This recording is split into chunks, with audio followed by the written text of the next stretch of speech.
Welcome to On Fighting in Thailand, the best news and analysis covering the economics and infrastructure of Muay Thai. I'm Matt Lucas, journalist, commentator, and ex-Muay Thai fighter. Make stronger fighters, make stronger people. Today we will be talking about career development. As always, if you'd like to reach me, you can follow me on Instagram, MattLucasMuayThai, or email me at a.matt.lucas@gmail.com. I love reviews and definitely appreciate it. So if you've been listening to the podcast and you haven't done a review, definitely do so. It means the world to me. Thanks, as always, to Patrick Rivera for helping me get this show started. He's been a tremendous help in my career, something that we will be talking about today. So I'm just a few hours away, actually, from a big trip.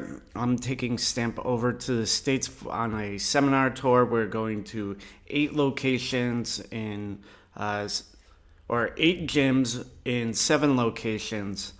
So it's a pretty big trip. It's Stamp's first international seminar tour. The first time Stamp has, really spent any time in America. Also the first time in a very, very long time that anyone from Fairtex has done seminars. So there's a couple of reasons for that I'll get into. Today I want to talk about a few things. Obviously the tour. I want to talk about working at Lumpini. Then I want to talk about some of the things I've learned from Instagram. And lastly, the future of the podcast itself. So let's start off with working at Lumpini, because that is a pretty immediate thing that happens every Saturday now. Obviously, I've worked commentating at a Muay Thai show for a number of years. I was at Max for 5 years, and now I am at Lumpini for Fairtex Fight. There's an increasing number of shows that have English language commentary. There's Lumpini World Championship right after Fairtex Fights on Saturdays. Thai Fight is coming back, so there's work there. Also, the Rajadamnern World Series has English language commentators, which is great to see. I think it's a real testament to the sport, and that the sport is growing. The Thai production team understands that they need foreign speakers to explain what's happening, to make the show exciting, and to access the foreign audience. Working at Lumpini has been really, really awesome, especially as now I am the lead English language commentator. So I'm able to make decisions about the style of commentary, what I want to do, also the people I work with. One of the best things, at least for me, is getting the opportunity to help out other people that are starting or want to develop their commentary career, like Ali McOney and Maggie Beamon, who is a active Muay Thai fighter, also one of the first female athletes and people to be regularly commentating at Lumpini. So it's been really interesting developing athletes and developing other commentators.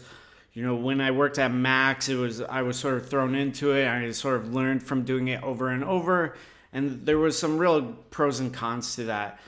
In doing so, I learned things through repetition, a very Thai style way of doing things, and I definitely learned Rob's style of commentary, which is pretty neutral, pretty heavy on just calling the action and being pretty value free in terms of, okay, red is winning, blue is winning. You don't have a favorite. You're just, pretty straightforward about everything.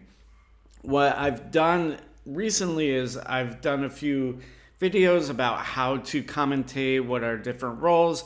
And over the years, I've also interviewed other commentators, Teddy Mulvey, another English guy, some of the guys from Lion Fight. I've definitely talked to Michael Chavello before. So in doing so, I've learned a lot more. I also recently got a chance to work commentary at the Rebellion show with Kieran Walsh, who I actually invited to commentate at Lumpini as well in the past. So it's very, very interesting. And I think for people that love the sport, commentating is growing, and it is definitely something that I think has helped me understand the sport better, has made me be forced to perform regularly, which can be very nerve-wracking, but very, very good. You know, you are very much part of the fight. You're the voice of the fight. People are watching it, but they're watching it and listening to it through your lens. So it's very important to understand your words and also to understand how your input can influence the fight. So with that said, it's been a really, really good experience working at Lumpini. I'm looking forward to it. At the end of the month is the continuation of the Lumpini World Championship, or the continuation of the One Championship tournament is the finals on October 29th. Also, the beginning of the year will be the Lumpini One Championship show every Friday. Nothing official has been said in terms of who is going to be working it, but hopefully I will be, so we'll see what happens with that. The next thing I want to talk about is the Stamp Tour, because I do think it's really interesting. I want to give you guys a little bit of a backstage look at what's going on and how I set everything up. So the way this was created was actually because about 2 years ago, Patrick Rivera flew me out to the States for a business summit. I gave a talk and then did some work at the Muay Thai Development League. So that flight got me over to the States with a little bit of money. At the time, Thailand was shut down because of COVID. So I thought, okay, I should try and capitalize on this and do a seminar tour myself. So I arranged for everything myself. I went to a handful of gyms. I went to Austin. Well, I started off in San Francisco, where I did a scoring seminar. I did a seminar in Austin, Texas. I went to Lion Fight in Boston. I did some work in New York. I went to Philadelphia. Then I went to Austin, where I did a seminar. I got to spend some time in Seattle. Then I did a seminar in Portland. And also I got to spend some time in LA. Doing all that traveling really made me understand, okay, this is sort of how you do things. This is how you set things up. This is prices approximately. And I came back with a decent amount of money for myself. I also saw what it did for my career, just meeting people in person. That connection is there, that you can help build, that you can help other people even more by just going there, showing up, and giving them the help that they need and are asking for.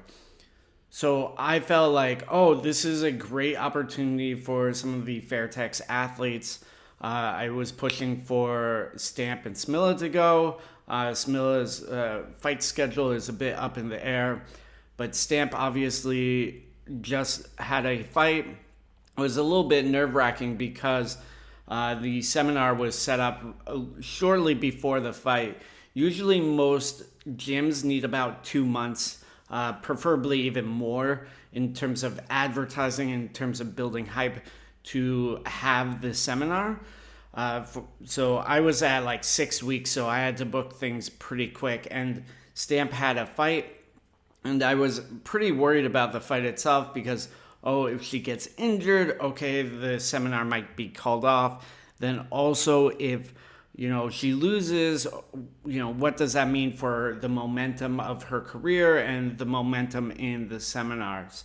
Obviously, she won, so it was a big boon, and also she had a big elbow knockdown. So that was very, very good. And it really drove home, okay, this was a good idea. So what I did prior is I made a bunch of t-shirts, also shorts. I'm building out a mailing list for her. And I organized all the travel. So I made basically a roadmap. We'll be going from San Francisco to Texas to San Francisco, Seattle, Chicago, Vegas, Virginia Beach, DC, and New York. We're doing it in about 2 weeks. So it's a lot of time on airplanes and a lot of time in flights. But, if it's a long way to the top if you want to rock and roll. So it's interesting doing that. The way I have set up my seminars myself is I do drills with people. Specifically, I do very simple drills, things that have helped me in the past when I was fighting is, definitely pad work, but in terms of my own development, is drills. So I would do very simple, like, okay, you jab, I parry, and I kick back. Just building that muscle memory. We see in a lot of other sports that the athletes, no matter what level they're at, are doing drills over and over and over. Kobe Bryant is going to the three-point line, throwing the ball into the basket over and over and over. Rebounds over and over and over. In soccer, a lot of it is drills. So I was thinking, okay, why do we not do that for Muay Thai? And then I started implementing it for myself, and it worked. In terms of my own abilities and development, the more I drilled things, the more I was able to instantaneously pull it out of my pocket and enact it. So looking at Stamp, we were like, okay, what should we teach? What should we do? Okay, why don't we work backwards? So we've seen her act a lot before in fights. And we sat down, we looked at her fights, and we pulled out segments and exchanges of her fights that did well. And we looked at things that, okay, what are some repeated things that you're always doing that sort of highlight your style? Okay, you do a lot of like this rhythm, this jianghua. Okay, that is the first thing that we will teach is yoke, which means to sway back and forth. You're basically shifting your weight from your front foot into your back foot. This allows you to sort of set up a metronome in your head and to sort of figure out the other person's timing and also to effectively counter. So that is the first thing that we did. And then we looked at, okay, what happened with, say, Janet Todd? Okay, you catch the kick and you punch. Okay, that's a good one. Okay, what about Jihan Rodzuan? How did you set up that big elbow that knocked her down? Or, what about with Alma Juniku? What about that first head kick that got you into one championship? Okay, you leg kicked, you faked the leg kick, then you went to the head. Okay, these are all great techniques that we can show people. And so we made a video that will be sent to the people that go to the seminar. That way they can review the techniques. So it has fight footage and then also explanation of the technique with me and Stamp demonstrating it, and then her being like, oh, this was against Janet, this was, the elbow against Jihan, this is, something I did against Bai Nguyen, like that. So, I've seen this sort of style with Liam Harrison, and it works very well for him. So I'm seeing how it goes for Stamp, and I believe it will be successful. Definitely Liam is a big influence in terms of, how I am looking at the business of the sport, especially because he is so successful. He's done a lot of things right, and I want to help Stamp and other athletes do the same. If you haven't gotten a chance to listen to it, I did an interview with him about a year ago. I would say it's one of my best podcasts because we don't talk about his fighting. We talk about the business and how he structured his career, which I think is a lot more important than, okay, you catch a kick and then you punch and then you throw it and then you kick. Like, what matters more is, to me, and how I am seeing fighters develop and also my own career, is how are you structuring your career? What path are you taking? What pitfalls are you falling into? That's a lot more important than how fast are you running through the jungle.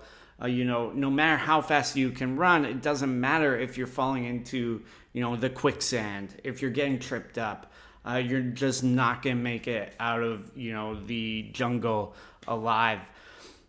So that is the stamp tour. I'm very, very excited about it. I'm also going to be vlogging it. One of the things I have started doing more is vlogging. I will continue to do that for the Fairtex Training Center YouTube, which I've monetized. And I made basically a proof of concept with a day of the life video at Lumpini. So it's a behind the stage sort of look at Lumpini and what it's like. So looking forward to doing that in the next week or so. The next thing I want to talk about is a little bit of my Instagram and what I found useful there and how it could potentially help you. Okay, so there are 3 basic things that I have changed. One is now I do breakdown videos every week. What happened with that is Patrick Rivera suggested that I do it because people don't really have an understanding of the game that much and don't really understand high-level Muay Thai, especially stadium style. So I was like, okay, why don't I do that? I also saw a big hole for it. There's other people like Lawrence Kenshin that do it, but his stuff is pretty light and also really heavily favors already popular athletes like Bukaw or Sanchai, which is great. Like they definitely deserve credit and stuff, but there's more athletes in the world, and I would say better athletes than Bukaw and Sanchai. So I wanted to look at different athletes, different fighting styles, and so every week what I do is I pull a video from YouTube or something that I've personally recorded. Then what I do is I sit down and I watch it. And I watch it again and I watch it again. Then I slow it down. Then I try and pick out 2 or 3 things in the round that I'm really noticing a lot. So I recently did a video on Jongsanon. He fought in America for a middleweight belt fight. So there were a few things that I really noticed. One is his use of hand control to basically defend himself as his opponent was rushing in. Then also the damage of his leg kicks. So a lot of athletes don't understand, okay, I've done damage, I haven't done damage, this hurt, this didn't hurt. And when you don't understand that, you are unable to capitalize on it. This happened recently with Tainan Lei. She fought Rungnapa Pormuangpet. And Rungnapa's leg was, it was pretty fucked up. It was messed up. Tai was landing leg kicks. There was a big bruise. So when that happens, you sort of really need to keep pressing the button, really go ham on the leg kick. And Tai didn't really realize how hurt Rungnapa was because Rungnapa obviously has a lot of experience and was able to mask it. So in this fight with Jongsanon and his opponent, I really try and highlight some of the areas where you can see the damage on the leg and how the person is walking on it. The stiffening of the leg, usually, so there's a few things that fighters will do when the leg is hurt. One, it will start buckling in. 2, they'll start bouncing on the front foot to protectively get ready for the block or potentially teep. They will start walking forward into the clinch, and or they will switch stances. So what we see in this video with Jongsanon is the guy, his weight gets shifted and then he stiffens his leg, which is a pretty clear sign of damage to the leg. He also jumps into the clinch a lot with flying knees because he's trying to make sure the distance between himself and Jongsanon is not there for the leg kick. He's trying to protect his leg because he knows there's only 1 or 2 leg kicks left in his legs basically. So I found a lot of success, especially on Instagram with them. That's where, of course, the majority of my audience is. I'm trying to grow more on YouTube, but it's, we see how things go. I'll probably spend a year or 2 into it and, decide there. In terms of just how to do it, I definitely encourage people to do it. So like I said, what I do is I watch it again, and then I watch it and add notes. So I'll add notes to it and then put some arrows into it. I use Final Cut Pro for everything. You can use other editing software. In the past, I started with iMovie. That's where I got a lot of my basic editing sort of background in, is just iMovie. You can also do stuff on your phone now. So if you have an app like CapCut, you can download an Instagram clip and just do a 15-second breakdown of it. Slow down the speed of the clip and then point out, maybe 2 or 3 things that you are seeing that make this fight interesting or make the fight different or are pivotal points for you in that exchange. So for me, for instance, the pivotal points in a lot of the exchanges with Johnsonon and this fight were Johnsonon's hand control, his looping punches, and then his clock control, and then also the damaging leg kicks.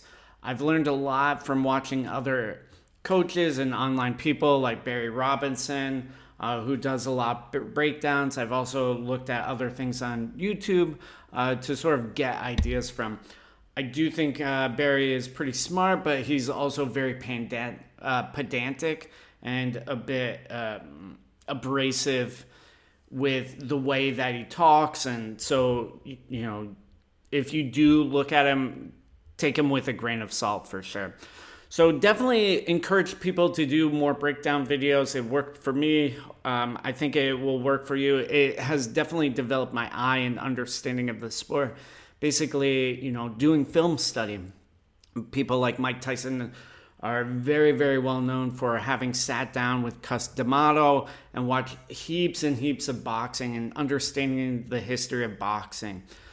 So let's move into the next subject, which is the sliders. So if you've noticed, I regularly do every Monday is an inspirational slider. I want to talk about how I do that and how you could potentially do it. So I originally got the idea from this guy, Chris Do, who is a designer. He's very accomplished. He actually has interviewed Onion Topic before. And he is a big proponent of sliders. Basically, it's primarily text over, between 7 to 9 slides.